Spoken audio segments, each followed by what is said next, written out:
नमस्कार, डॉक्टर रामन कुशवाहा और आप देख रहे हैं single element many treatment. Friend, आप थंबनेल में ठीक पढ़ रहे हैं। Digital detox. फ्रेंड, भारत में 2022 के डेटा के हिसाब से 66 करोड़ मोबाइल फ़ोन यूज़र हैं, स्मार्टफोन यूज़र हैं। ये स्मार्टफोन हमेशा अपडेट होता है, नए नए फीचर आते हैं, नए नए मॉडल्स आते हैं। कभी आपने सोचा है हमारा आई बॉल ये कभी अपडेट हुआ है? हमारे ब्रेन में कुछ अपडेट किया है आपने? कोई नया फीचर आया है? नहीं आया है। हमारा ब्रेन, हमारा आई इस तरह के ऑब्जेक्ट को इतने समय तक देखने के लिए डिज़ाइन नहीं है। तो इस चीज़ों का इस्तेमाल जब करते हैं तो उसका एडवर्स इफेक्ट हमारे आइज़ के थ्रू हमारे ब्रेन को होता है।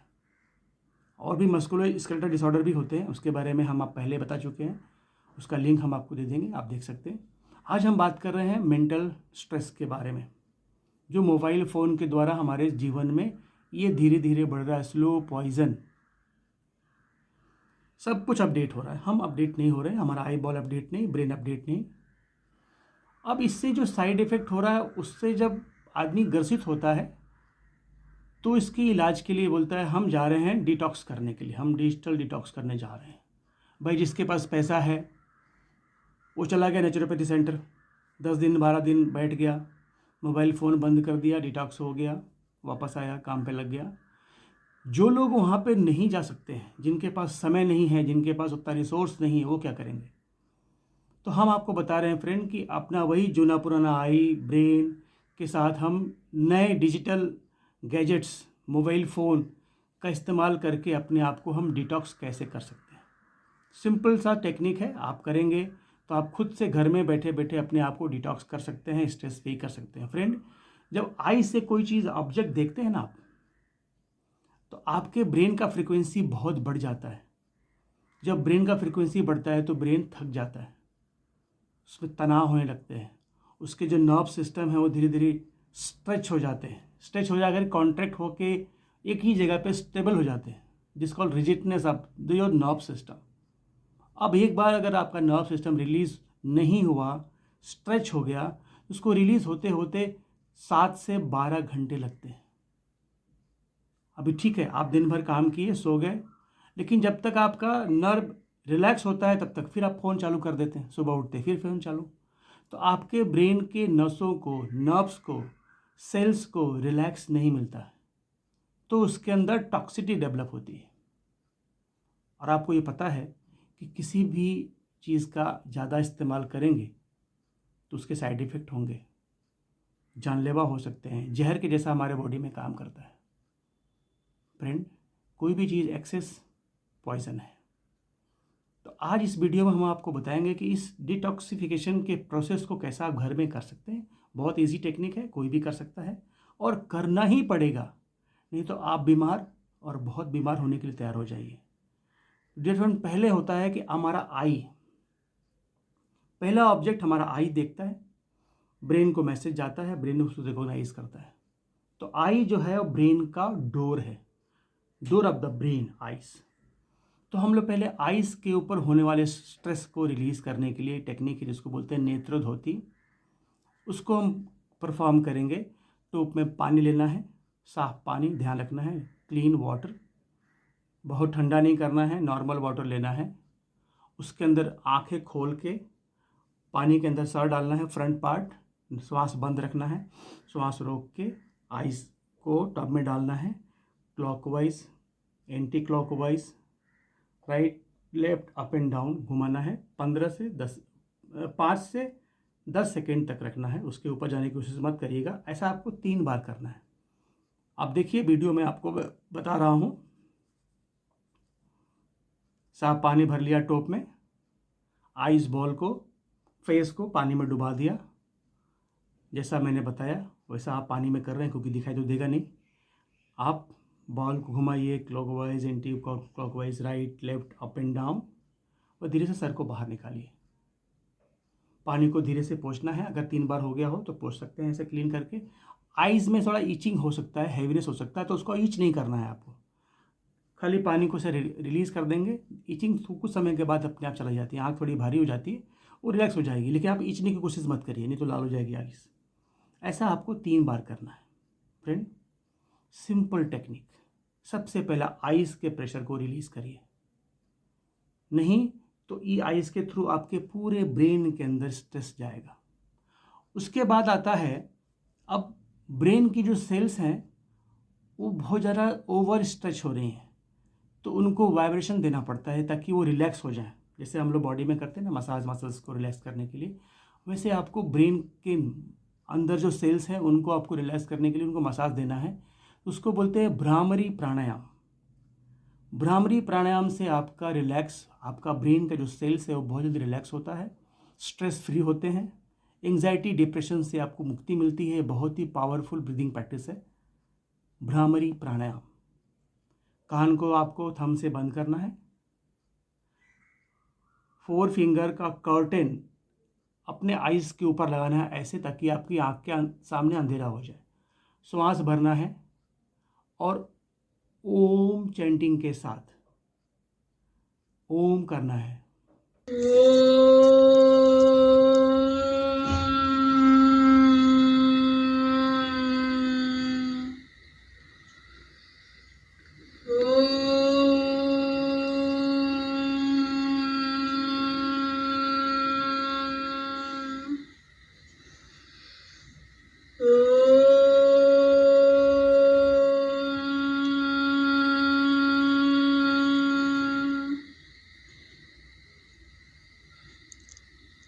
हाथों को रब करेंगे, चेहरे का पूरा मसाज करेंगे, कपालरंध्र धोती और धीरे धीरे आइज ओपन करेंगे। भ्रामरी प्राणायाम। आपको तनाव से भी मुक्ति मिलेगा। मोबाइल फ़ोन से जो आपका स्ट्रेस है, जो चिड़चिड़ापन आपके अंदर डेवलप हो रहा है, उससे आपको मुक्ति मिलेगा फ्रेंड। इसके बाद आता है, हमने अब हमारे जो रेगुलर व्यूवर्स हैं उनको पता होगा कि चैप्टर 33 में हमने एक इजी वे ऑफ मेडिटेशन बताया था। उसके 3 स्टेप्स को करना है। वो क्या है वो देखिए फ्रेंड। पहले आपको योगा मैट पे आराम से लेटना है, शरीर को कंप्लीट शिथिल करना है, एकदम मोशनलेस। शरीर के किसी भी भाग में कोई भी हलन चलन नहीं हो, सिर्फ आपका हृदय की गति चलेगी। आंखें बंद रहेंगी, हाथ पैर रिलैक्स रहेंगे, हथेलियाँ आसमान की तरफ रहेंगी, पैर खुले हुए रहेंगे। शरीर में कोई भी तनाव नहीं रखना है। इसको बोलते हैं शारीरिक मेडिटेशन, यानी कि आप फिजिकली एकदम रिलैक्स हो, शरीर का नियंत्रण। पहला हमने आपको बताया, चित्त बहुत ही चंचल है, मन चंचल है, जहाँ लगाएंगे वहाँ से भागेगा। तो जब आप ध्यान करते हैं तो सबसे बड़ी प्रॉब्लम क्या होती है कि जब ध्यान करने बैठते हैं तो आपके मन में बहुत सारे विचार आते हैं, थॉट्स आते हैं। तो पहले हम क्या करेंगे, पहले अपने विचारों पे ध्यान लगाएंगे, अपने थॉट्स को देखते जाएंगे, विचारों पे ध्यान साक्षी भाव से 1.5 मिनट के आसपास, 1 मिनट के आसपास जब आप जाओगे तो आपका चित्र का नेचर क्या है, जहां लगाते हैं वहां से हट जाता है। तो आपके मन में विचार उठने धीरे धीरे कम हो जाएंगे। 1.5 से 2 मिनट के बीच में आपके मन के विचार आने बंद हो जाएंगे। उसके बाद आपका दूसरा जो स्टेप होगा वो होगा, आपके अगल बगल में कोई भी आवाज आ रही है, कोई भी ध्वनि, उस ध्वनि पे ध्यान लगाना शुरू करिए। आवाज पे, साउंड पे ध्यान लगाना शुरू करिए, क्योंकि मन में विचार अब उठने बंद हो गए हैं। अब आपका चित्त क्या करेगा, बाहर ध्यान लगाएगा कि क्या बज रहा है, क्या घर में क्या कोई हलचल हो रही है, उसको सुनने का प्रयास करेगा। तो सेकेंड स्टेप में आप अपने सराउंडिंग में होने वाले ध्वनि के पर ध्यान, छोटे से छोटे आवाज के ऊपर ध्यान लगाने का प्रयास करिए। 1.5 मिनट से 2 मिनट के बीच में आपके मन में जो ध्वनि के प्रति जो आप ध्वनि सुन रहे हैं, जो ध्यान लग रहा है, वो ध्वनि से ही ध्यान हटना शुरू हो जाएगा। फिर वो ध्यान आपके किसी भी साउंड पे नहीं जाएगा। थर्ड में आता है आपके शरीर के सबसे निकट होने वाली घटना क्या है, श्वास, ब्रीदिंग। अपने ब्रीदिंग को वॉच करना शुरू करिए। ब्रीदिंग को डीप मत करिए, जो भी चल रहा है स्लोली स्लोली, श्वास कैसे आ रहा है, श्वास कैसे जा रहा है, इनहेल एक्सहेल पे ध्यान लगाइए। आपके चेस्ट का, आपके लंग्स कैसे फूल रहा है, कैसे पिचक रहा है, इस पे ध्यान लगाइए। जैसे जैसे आप ध्यान अपने श्वास पे लगाएंगे, आपका श्वास धीरे धीरे छोटा हो जाएगा, ब्रीदिंग धीरे धीरे छोटा हो जाएगा, गहराई कम हो जाएगी। ऐसे लगेगा कि आपका ब्रीदिंग चल ही नहीं रहा है, एकदम सूक्ष्म ब्रीदिंग हो जाएगा 1.5 से 2 मिनट में। जब आप थर्ड स्टेज में आएंगे, तब आपके शरीर के अंदर से कुछ आवाज़ें सुनाई देंगी, जिसको बोलते हैं हार्ट बीट। तो नंबर 4 पे आपको ध्यान लगाना है, अपने हार्ट, अपने हृदय की गति को सुनने का प्रयास करना है। जैसे जैसे आप इसको ध्यान से सुनने जाएंगे, आपको क्लियर कट आवाज़ सुनाई देगी धड़कन की, डुप डुप डुप डुप। फ्रेंड, बेसिक ध्यान का बेसिक यहीं तक है। हृदय की गति जैसे आप सुनने लगेंगे, आपके बाहर की कोई आवाज़ सुनाई नहीं देगी, मन में कोई विचार नहीं रहेगा, कोई थॉट नहीं रहेगा, आपका ध्यान एकदम आपके हृदय पे केंद्रित हो जाता है।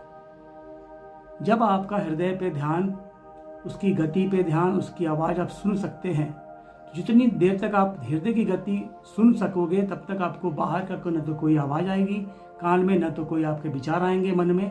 इस तरह स्थिति में आप पहुंच जाते हैं। तो ये है धारणा की स्थिति। फ्रेंड्स, ये ज्ञान विज्ञान की बातें हम आपको क्यों समझा रहे हैं, इसके पीछे कारण है।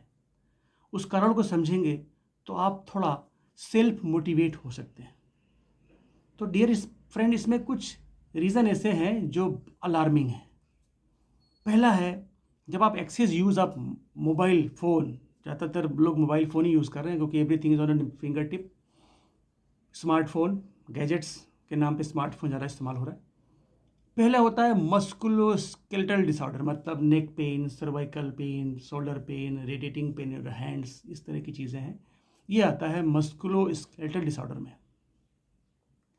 फ्रेंड, उसके बाद आता है लैक ऑफ मेमोरी, आपकी याददाश्त कम हो जाती है, कुछ याद नहीं रहता आपको।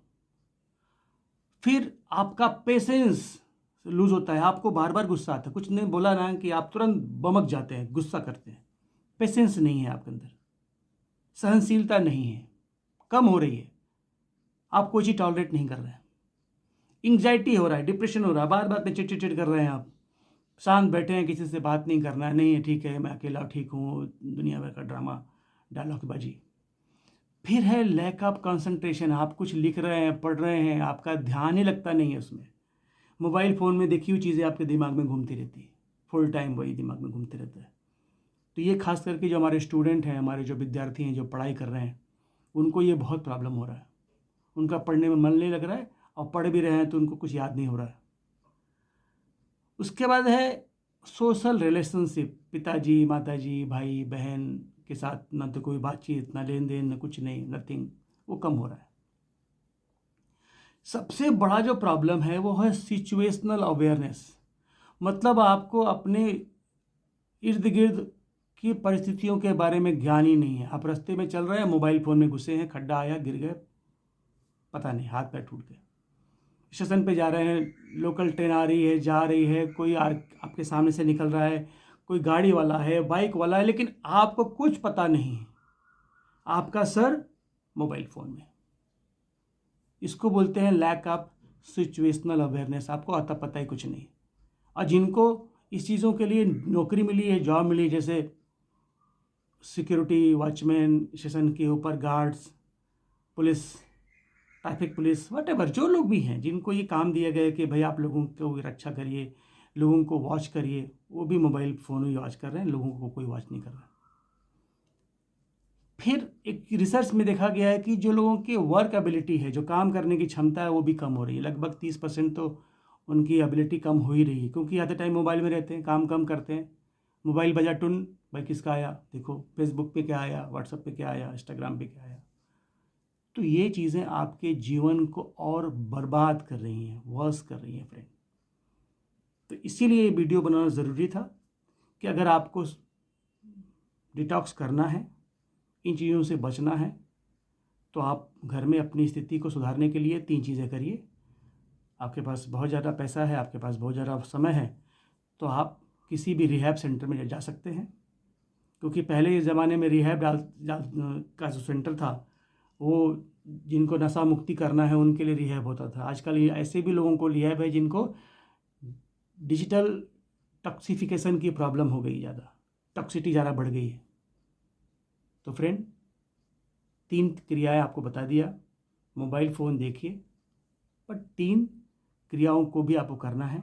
10 मिनट का समय लगेगा, नहीं तो आप बहुत बड़े प्रॉब्लम में फंसने जा रहे हैं या फंस चुके हैं। फ्रेंड, अगर ये वीडियो अच्छा लगा हो तो इस वीडियो को लाइक करिए, चैनल को सब्सक्राइब करिए और इस वीडियो को अपने फ्रेंड में ज़्यादा से ज़्यादा शेयर करिए। इस वीडियो को अंत तक देखने के लिए आप सभी का धन्यवाद। Thank you and God bless you all.